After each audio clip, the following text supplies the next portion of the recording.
한 주간 동안 주의 은혜 가운데 평안하셨습니까? 너무 커서 안 돼요. 다시 한번 할까요? 한 주간 동안 주의 은혜 가운데 평안하셨습니까? 옆에 사람 인사합시다. 사랑합니다. 축복합니다. 한 주간 동안 즐겁게 성산으로 수고 많으셨습니다. 제목이 있습니다. 제목 같이 읽겠습니다. 시작. 너희 염려를 다 적게 맡기라. 아멘. 마케팅하는 사람들이 제일 좋아하는 그 재료가 불안이랍니다. 사람들의 불안을 가지고 무엇인가 만들면 잘 된답니다. 홈쇼핑 많이 보셨잖아요. 5분간 드립니다. 뭐 이러면서 안 사면 큰일 날 것 같은 불안함. 보험, 또 사람들의 미래에 대한 불안함을 가지고 합니다. 하여간 이 불안이라는 것이 마케팅 업자들이 가장 좋은 재료랍니다. 사단이 가장 좋아하는 것도 불안입니다. 사람들 속에 있는 불안함, 그것을 이용하여 사단은 사람들을 흔들어대고 믿음을 흔들고 하나님 앞에서 멀어지게 하는 것입니다. 이 염려와 근심, 불투명한 미래 앞에서 오늘을 살아가는 모든 인생 속에 존재하는 것이 염려와 근심입니다. 그래서 성경은 죄인의 성향에 대해서 기록하고 있는데 죄인들은 성을 계속해서 쌓는다는 것이에요. 가인이 쫓겨나 이제 방랑하다가 결혼하고 에녹을 낳습니다. 에녹을 낳은 후에 에녹성을 쌓죠. 에녹성을 쌓은 것은 인간의 두려움의 표현입니다. 성을 계속 쌓아야 안전한 거죠. 무엇인가 계속 모아야 되는 거예요. 재물을 모으든지 자신의 미래를 위해서 무엇인가 준비해놓지 않으면 불안해서 잠을 못 자는 것이죠. 인간의 죄성을 펴는 것이 성을 쌓는 것입니다. 이 불확실한 미래에 대한 불안과 염려를 해결하기 위해서 지금 우리는 무엇인가 쌓고 있지 않습니까? 마치 어리석은 부자가 재물을 많이 쌓아놓고 내 영혼아 평안하라 여러 해쓸 물건이 가득하다고 했던 그 어리석은 부자처럼 우리는 지금 우리를 위하여 무엇인가 쌓지 않으면 염려 때문에 잠을 못 이루는 그런 사람들입니다. 하지만 그렇게 뭘 쌓는다고 해서 근본적으로 해결이 되느냐? 그렇지 않죠. 많이 쌓아도 또 많은 것을 이루어도 해결이 잘 되지 않는 것이 우리의 모습입니다. 그러면서 계속해서 쌓는 것이죠. 그래야 미래에 대한 두려움과 염려를 해결할 수 있기 때문입니다. 세상에 사람들이 자신의 주변에서 고난을 당하는 자들에게 일반적으로 이렇게 위로해 줍니다. 염려하지 마. 잘 될 거야. 어떻게 되겠지 뭐. 용기를 내. 설마 죽게 하겠니? 죽을 용기로 살아. 잘 될 거야. 그런 얘기 많이 해주셨습니다. 어제 제가 어떤 분하고 통화를 하다가 어려움이 많이 있었어요. 그분이. 제가 할 말이 별로 없잖아요. 주님께서 함께 하실 거예요. 어떻게 도우실 거예요. 뭐 이렇게 말하면서 잘 되겠죠. 그렇게 말했어요. 근데 그분이 저한테 이렇게 말해요. 목사님도 할 말이 없죠. 저라고 무슨 뾰족한 수가 있겠어요. 주께서 함께 하십니다. 잘 될 겁니다. 주님께서 분명히 함께 할 겁니다. 이렇게 말했음에도 불구하고 그가 느끼기에는 너도 별 수 없잖아. 이렇게 느꼈나 봐요. 그래서 당황스러웠어요. 이런 말들이 근본적인 대책이 못돼요. 막연해요. 뭔가 될 거라는 그런 것으로 서로 말해주는 거죠. 그러나 오늘 우리가 읽은 본문 말씀을 보면 그런 막연한 기대감의 의외의 말이 아니라 염려를 이길 수 있는 근본적인 해결책을 제시하고 있습니다. 고난을 당하고 있거나 근심거리가 있을 때 왜 염려하지 말아야 하며 염려하지 않고 고난을 이기는 어떤 위기 있는지를 오늘 본문의 말씀을 주고 있습니다. 바라기를 오늘 본문 말씀을 통해서 고난 속에서 염려하지 아니하고 하나님의 그 놀라우신 은혜로 승리하는 귀한 은혜가 있기를 바랍니다. 오늘 본문 전체가 우리에게 위로와 힘이 되는데 그 중에 먼저 9절을 먼저 읽도록 하겠습니다. 9절 같이 읽도록 하겠습니다. 너희는 믿음을 굳건하게 하여 너희 형제들도 동일한 고난을 당하는 줄을 알리라. 아멘. 이 말씀 위로가 되는 것은 지나간 모든 성도들과 현재 우리와 같은 시대에 공기를 마시고 살아가는 모든 사람들이 동일한 고난을 당하고 있다는 것입니다. 동일한 고난을 당하니 위로받아라 이런 뜻이에요. 인간은 자기 혼자 뭘 당하면 억울해서 못 살죠. 베드로가 주님으로부터 어떻게 죽을지를 예고받아요. 요한복음 27장에 보면 내가 젊어서는 원하는 띠를 띠고 원하는 곳을 다니지만 늙어서는 원치는 띠를 띠고 원치는 죽음을 당할 거라고 해. 베드로가 그것을 받아들이지만 혼자 받기 너무 그러니까 옆에 있는 요한을 향하여 쟤는요 이렇게 묻거든요.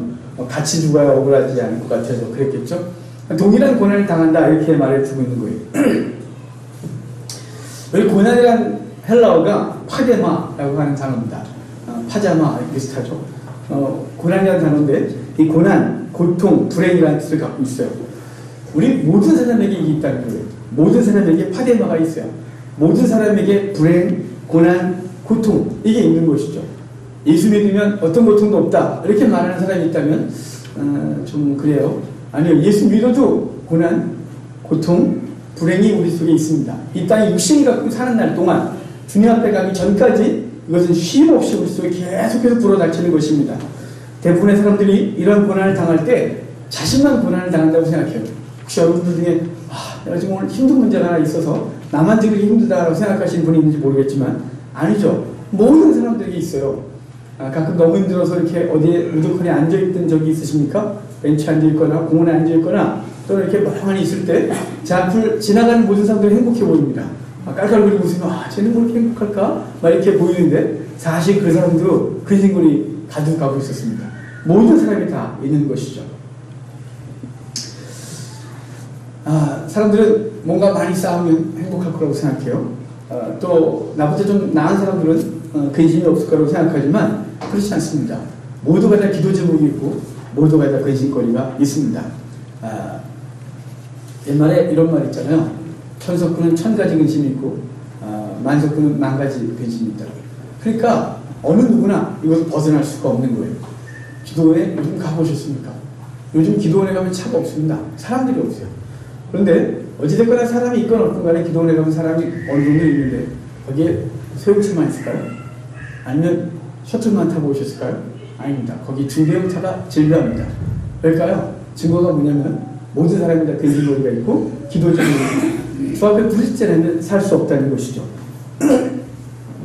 오늘 말씀처럼 우리가 당하는 고난만큼 세상 모든 사람들이 동일한 고난을 당하고 있다 이렇게 말해주고 있는 거예요.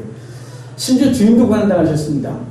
가난한 집에서 태어나 가난하게 자라시고 사역 중에는 편하게 쉬거나 그럴 수 없었습니다. 자신이 가르쳤던 여인과 아이들 앞에서 벌거벗고 십자가에 달리는 고통을 당하셨고 많은 매를 맞는 육체의 고통과 억울한 죽음을 당하시는 그 고통을 당하신 거죠. 성도 여러분, 지금 고난 중에 있다면 그 고난이 자신에게만 있다고 슬퍼하지 마시기 바랍니다. 그 고난의 능력 속에 동료 성도가 함께 있습니다. 저도 함께 있고 주님께서 우리와 함께 있다는 사실을 기억하고 위로받으시기를 바랍니다. 이 부분은 우리에게 주는 고난에 대한 위로는 성도에게 주는 고난, 즉 고통과 불행은 10절의 말씀처럼 잠깐이라고 되어 있어요. 자, 10절 다시 한번 읽어볼까요? 10절입니다. 모든 은혜 하나님 곧 그리스도 안에서 너희 부르사 자기의 영원한 영광에 들어가게 하시니가 잠깐 고난을 당하는 너희를 신이 온전하게 하시며 굳건하게 하시며 강하게 하시며 털을 견고하게 하시니라. 아멘. 10절에서 잠깐이라고 말해주고 있어요.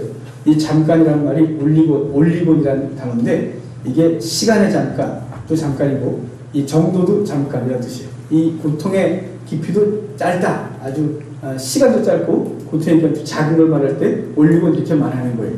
우리가 당하는 고난이 영혼과 비교해 짧습니다. 우리가 당하는 고통이 죽을 것 같지만 결코 죽지 않습니다.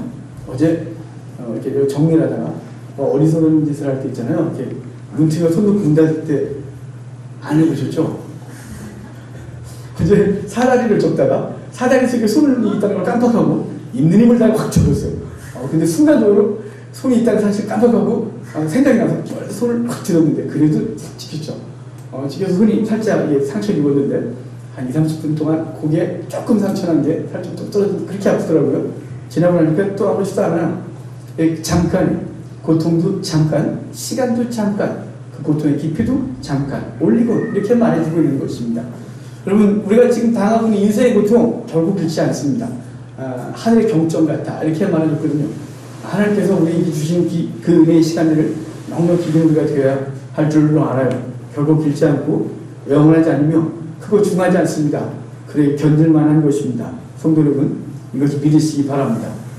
고난이 결국 성도를 죽이거나 망하게 하지 못해요. 그러나 고난이 주는 못된 게 하나 있어요. 그건 염려라는 것이죠. 사실 고난이 우리를 망하게 하기 위해 가장 먼저 우리 심령에 심어주는 것이 염려라는 것입니다. 우리의 믿음이 흔들리는 첫 번째 단계가 염려하는 단계예요. 내일에 대한 두려움. 이 문제를 어떻게 해결할까? 이런 염려가 머릿속에 싹 들어오기 시작하면 이제 그때부터 막 무너지기 시작합니다. 한 번 시작된 염려는 반드시 열매를 맺어요. 그 열매가 원망, 절망, 불신, 심지어는 자살 이라고 하는 것으로 열매를 맺게 됩니다. 그러므로 성도는 어떤 고난이 와도 염려해서는 안 되는 거예요. 염려는 어떤 문제도 해결할 수 없습니다. 그래서 주님 마태복음 5장 25절에 뭐라고 말했냐면 너희가 염려함으로 그 키가 한 자나 더 할 수 있느냐 이렇게 물어서 우리가 염려해봐야 아무런 효과가 없다. 염려는 아무 유익이 없다고 우리에게 말씀해 주고 있는 거예요. 당장 처자식 부모도 염려하지 말래요. 사업망에도 염려하지 말아요. 대적들이 문 앞에 기다려서 우리를 치러 갈 때도 염려하지 말합니다. 왜냐하면 우리가 밤을 새우고 머리를 싸매고 있어도 그 염려하고 있는 문제도 해결되지 않기 때문에 그렇습니다. 아주 백희무익한 것이죠. 염려할 시간이 있으면 뭘 해야 될까요? 기도하는 것입니다. 문제의 집사람한테 이런 얘기 하는 게 있어요. 난 좀 더 늙으면 불면증 때문에 잠 못 잘 것 같아. 아주 예민한 성격을 갖고 있는 거죠. 근데 요새 이제, 이제 피곤해서 떨어져 자면 새벽에 깨게 돼요. 깨면 잠이 안 와요. 전에는 뭐 했을까요? 징글거렸겠죠. 뭐 끙끙거리겠죠. 하나님께서 제 마음에 주신 게 전에도 있던 것처럼 기도예요. 잠이 안 오면 곧바로 침대 밑으로 내려와서 무릎을 꿇습니다. 하나님, 이 문제에 대해서 주님 어떻게 할까요? 이런 문제는 어떻게 해결하는 것인가요? 주여 이 문제에 대해서 주께서 책임져 주십시오. 그러면 무릎 꿇을 때는 졸음이 샥 와요. 주께서 잠을 주시는 거죠. 여러분, 근심하시고 염려할 시간에 뭐랄까요? 기도하는 거예요. 근심하고 염려한다고 해결될 게 없어요. 머리 싸매고 누워봐야 우리의 몸과 영혼이 망가지고 해결될 게 아무것도 없습니다. 여러분, 삶 속에서 벌어지는 많은 문제들 속에 염려하지 않는 우리가 되길 바랍니다. 주님께서 이렇게 염려하지 말라고 하는 이유가 본문에 나와요. 자, 7절, 8절입니다. 앞으로 가서 7절, 8절 다시 읽겠습니다. 너희 염려를 근신하라 깨어라 너희 되던 마귀가 우는 사자같이 두루다니며 삼킬 자를 찾나니.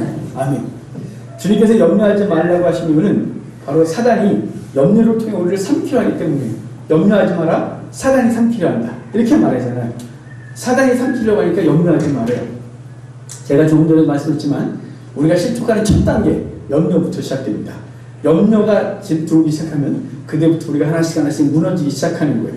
본문 7절에 염려를 주께 다 맡겨버리라 이렇게 말하고 8절에는 근신하라 깨어라 이렇게 말해요. 그 이유는 사단이 삼킬 자를 찾기 때문이다 이렇게 말해주지 않습니까? 사단은 오늘 사자와 같이 두루다니며 삼킬 자를 찾는데 틈을 노리고 있는 것이에요. 동물의 왕국 같은 거 보셨잖아요. 뭐 요즘도 하겠죠. 동물의 왕국 같은 거 보면 사자나 또 표범이나 이런 것들이 어떤 양이나 이런 무리를 막 쫓아갈 때 막 몰다가 그 물에서 떨어진 거 하나 그걸 탁해 삼아서 반드시 삼는 거죠.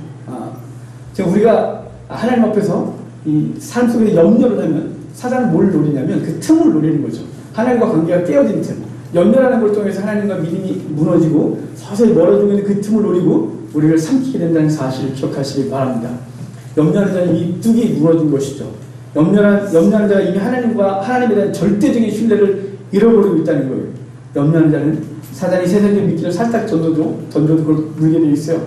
허기진 물고기가 파리 낚시를 이렇게 하면 파리를 탁 물듯이 바로 그 염려하는 자는 세상 것을 덥석덥석 지게 되어 있어요. 그것이 자기 염려를 해결해 줄 거라고 믿기 때문이죠. 주님은 이렇게 말해요. 염려하지 마라. 염려는 사단에게 내가 넘어질 준비가 되어 있다고 큰 소리를 외치는 거예요. 난 넘어질 준비가 되어 있으니까 나를 넘어뜨려 주세요. 난 지금 미끼를 물 준비가 되어 있어요. 아무나 던져줘요. 라고 말하는 것이 염려하고 있는 심령입니다. 성도 여러분, 사단은 지금 염려하는 자를 찾고 있다는 것을 기억합시다. 왜냐하면 그러한 자는 너무나 쉽게 사냥감이 될 수 있고 삼킬 수 있기 때문에 그렇습니다. 바라기는 염려라는 빈틈을 사단에게 보이지 않고 그래서 감히 사단은 우리를 넘어뜨리지 못하도록 깨어있는 우리가 되기를 바랍니다. 이제 우리는 염려하지 않을 수 있는 방법을 오늘 본문에 말해주는데 그걸 좀 생각해 봅시다. 먼저 방법이 뭐냐면 아주 간단한데 읽은 대로 주께 맡겨버리는 것입니다. 이 7절을 다시 한번 읽을까요? 읽었지만 다시 한번 읽겠습니다. 너희 염려를 주님 쳐다 너희를 공부하시며 아멘. 돌보시며 아멘. 본문에서 맡겨버리라 라고 할 때 헬라어로 에피립토라는 단어예요. 던져버린다는 뜻입니다. 우리 번역은 아주 점잖게 맡겨버리라 이렇게 있지만 영어 성경은 그냥 지적했어요. 그래서 기부, 주다 이렇게 있어요. NLT 성경을 제외한 모든 성경은 캐스트에서 던진다 이렇게 표현하는 거예요. 그러니까 마치 주님이 저기 계시면 내 염려를 확 던져버리는 거예요. 끙끙거리고 민망해하고 미안해하고 죄송해하고 어떡하죠? 이거 주저주저하는 게 아니라 염려가 오면 그냥 던져버리는 거예요. 그분께. 그럼 그분이 덥석 받아드시고 이제부터 그분이 고민하는 거예요. 던져버리라. 그럼 그분이 돌보시기 때문이에요. 지금 우리를 괴롭히는 모든 문제를 맡기는 거죠. 던지는 것이. 이 던지는 게 우리 의지를 강조하고 있습니다. 우리에게 염려가 찾아올 때 의지를 갖고 염려하지 않고 믿음으로 하나님 바라보고 이제 이기라고 하는 것입니다. 염려하지 않고 찬양하고 기도하고 말씀 묵상하는 데 노력이 우리에게 필요한 것이죠. 여러분 기도는 책임 이야기입니다. 그러니까 우리가 무슨 문제가 있으면 하나님 앞에 기도하잖아요. 기도는 뭐 하는 거냐면 이제부터 내가 고민할 게 아니에요. 주님께서 고민할 것이에요. 기도를 딱 하는 순간 그 문제는 주님 것이 되는 거죠. 여러분 아이들이 집에 들어와서 엄마 밥! 그러잖아요. 지가 맡겨놓았다는 게. 지가 언제 부모를 밥을 한 번도 해준 적이 없는 것들이 그 밥! 그러면 엄마는 지금 밥 중에 밥이 없는데도 밥을 해결하려고 라면을 끓일지 아니면 뭐 짜장면을 시켜줄지 고민을 이제 그분이 하는 거죠. 엄마가. 자녀가 하는 게 아닙니다. 맡겨버리라 그것입니다. 우리의 문제를 기도를 통하여 맡기는 것입니다. 그럼 그분이 이제 책임을 지게 되는 것이죠. 염려를 자기가 하고 있는 것, 그건 교만인 것입니다. 왜냐하면 그 염려는, 그 염려거리들은 자기가 해결할 수 있는 게 별로 없기 때문에 그래요. 주님께 다 맡겨버리는 것, 그것이 지혜인 것입니다. 염려를 벗어버리는 방법이 주님께 던져버리는 것이라고 말한 베드로는 그렇게 해도 되는 이유를 말하는데 그것은 바로 주님께서 우리를 돌보시기 때문이다 이렇게 말해요. 옛날 성경은 권고하다 이렇게 되어 있고 우리 성경은 지금 돌보다 이렇게 되어 있습니다. 이 돌보다 라는 말이 헬라어로 멜로 그래요. 이 뜻이 다양한데 관심을 가지다, 돌보다, 걱정하다, 염려하다, 괴로워하다 이런 뜻을 갖고 있는 거예요. 그러니까 우리가 주께 우리의 염려를 던져버리면 그분이 우리를 돌보십니다 이렇게 말해요. 돌보신다. 그분이 걱정한다는 거예요. 그분이 염려한다는 거예요. 그분이 책임지는 거죠. 그분이 이걸 어떻게 해야 할까 그분이 고민한다는 거예요. 제가 조금 아까 그랬죠. 기도는 권리, 책임이 아니라고. 그분께 다 맡겨버린 거예요. 근데 그분이 고민하는 거예요. 우리 자녀들이 엄마 뭐죠? 아빠 뭐? 그랬을 때 그냥 더 이상 고민 안 합니다. 이제 부모가 걱정이죠. 돈 어떻게 준비해야 되고 어떻게 밥을 챙겨줘야 되고 어떻게 해야 필요를 채울까. 이제 부모 걱정인 것이 바로 주님이 우리를 돌보심이라. 멜로라는 말이 주님이 걱정한다는 거예요. 주님이 염려한다는 거예요. 주님이 우리를 돌보시고 있다는 사실을 기억하시길 바랍니다. 빌레트는 말하기를 이 돌보다 권고하다는 말을 흥미와 사랑으로 조심성 있게 돌보는 것이다 이렇게 말했어요. 주님이 우리를 흥미와 사랑으로 조심성 있게 돌보는 거죠. 그냥 알아서 해놔 이게 아니라 그분이 우리를 잘 아시기 때문에 우리 연약, 우리의 성향, 우리의 모든 걸 아셔서 그분이 돌보시고 생각하고 있다는 사실이에요. 성도 여러분, 주님은 우리를 돌보시는 분입니다. 그럼 우리의 문제를 우리가 염려하지 말고 주님께 맡겨야 해요. 그것이 사단의 음모에서 완전히 벗어날 수 있는 방법이기 때문에 그렇습니다. 우리를 돌보시고 주님께 온전히 맡기는 것만이 우리의 문제를 해결할 수 있는 가장 좋은 해결책이고 유일한 길임을 아시기를 바랍니다. 자신의 무능을 인정하고 자기한 주님의 품에 안겨 그 문제를 주님께 맡기는 우리가 되기를 바랍니다. 하나님은 자신의 한계를 시인하고 겸손한 마음으로 전 존재를 맡기는 사람을 좋아합니다. 요한복음 14장 1절에 이렇게 말했어요. 너희는 마음에 근심하지 마라. 하나님을 믿으니 또 나를 믿으라. 이렇게 말씀했습니다. 그러면 하나님의 은혜와 예수 그리스도의 사랑을 믿는 성도들은 어떠한 어려움을 만나든지 염려할 필요가 없습니다. 하나님께 모든 문제를 내맡기는 믿음만 있으면 이제 해결되는 것입니다. 성도 여러분, 하나님께서 저와 여러분을 돌보십니다.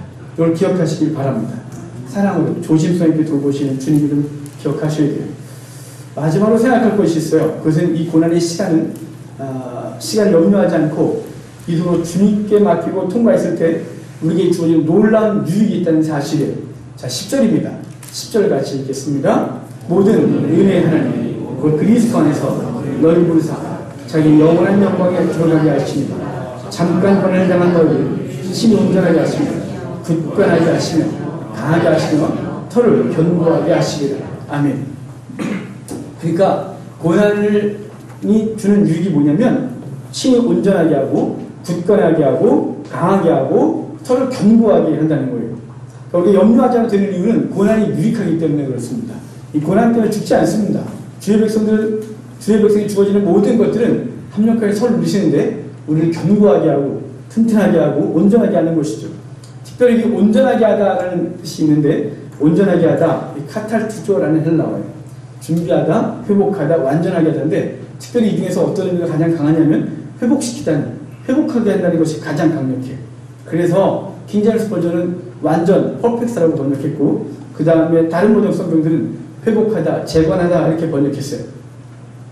그러니까 이걸 우리 말로 다시 직역을 하면 잠시 동안 너희가 고난을 받은 후에 너희를 친히 회복해 하시며, 이것이 회복한다. 어떤 걸 회복하는 걸까요? 이전에 잃어버렸던 돈을 회복시키고, 그런 거 아닙니다. 바로 또 물질 가치면 안 돼요. 우리가 하나님과 관계가 무너졌던 걸 회복하고, 우리 영혼을 회복하고, 하나님 앞에서 우리 신앙을 회복하는 것이죠. 고난이 바로 하나님과 관계, 주의 백성의 삶을 회복하는, 성도의 삶이 회복되는 놀라운 은혜의 과정이라는 사실을 말씀해 주고 있는 것입니다. 성도 여러분, 주는 우리가 고난받은 후에 우리를 회복시켜 주십니다. 여러분이 지금 당하고 있는 고난 후에 회복의 은혜가 있어요. 영혼의 회복이 있고, 더불어 이 모든 것들이 회복되는 은혜가 있다는 사실이, 회복은 고난 가운데서 상처받은 우리의 영혼과 육신을 고치거나 회복시켜 완전케 하는 유익이 있는 것입니다.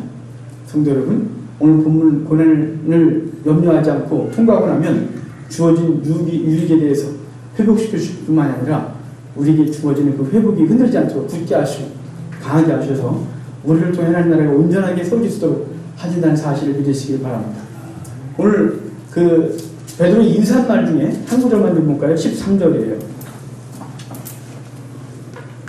13절 다시 읽겠습니다. 택하심을 함께 받은 바벨론에 있는 교회가 너에게 무난하고 내 아들 나아가도 그리하느니라. 이게 바벨론에 있는 교회 그러는데 지리적 바벨론을 말하는 게 아니라 로마가 다스린 모든 세상을 이 서신서 후반에 오면 바벨론이다 이렇게 말했어요. 그러니까 세상에 살고 있는 교회가 성도에게 편지하고 있다고 말해주고 있는 거예요. 그럼 세상에 살고 있다는 뜻이 뭘까요? 세상 가운데 고난을 당하고 있는 거죠. 로마의 압제 가운데 고난을 당하고 있는 거죠. 동일한 고난을 당하고 있다는 그 말이 여기 다시 표현되고 있는 거예요. 여러분, 모든 사람이 이 땅에 종류가 다를 뿐, 정도가 다를 뿐, 다 고난 가운데 있다는 사실을 기억하고, 그때는 염려하고 근심하여 신앙이 무너지는 존재가 아니라 염려를 주께 맡겨버리고, 그리고 하나님께서 주신 그 시간들을 통하여 믿음의 훈련을 통해 하나님의 사람을 온전히 되는 우리가 되기를 바랍니다. 우리를 고통스럽게 하고 불행하다고 느끼게 하지만 그것에 결코 우리가 망하지 않습니다. 우리는 파도같이 밀어오는 고민을 기도로 바꿔야 될 것입니다. 우리의 신앙을 무너뜨리는 염려를 찬송으로 바꾸고 우리에게 엄습하는 불신을 말씀을 묵상함으로 이겨야 할 것입니다. 잠시 그 고난의 시간을 믿음으로 이겨 회복의 은혜를 입는 복이 있기를 주의 이름으로 축복합니다. 쉽게요 근신하고 있는 성도의 삶의 자세입니다. 기도하겠습니다.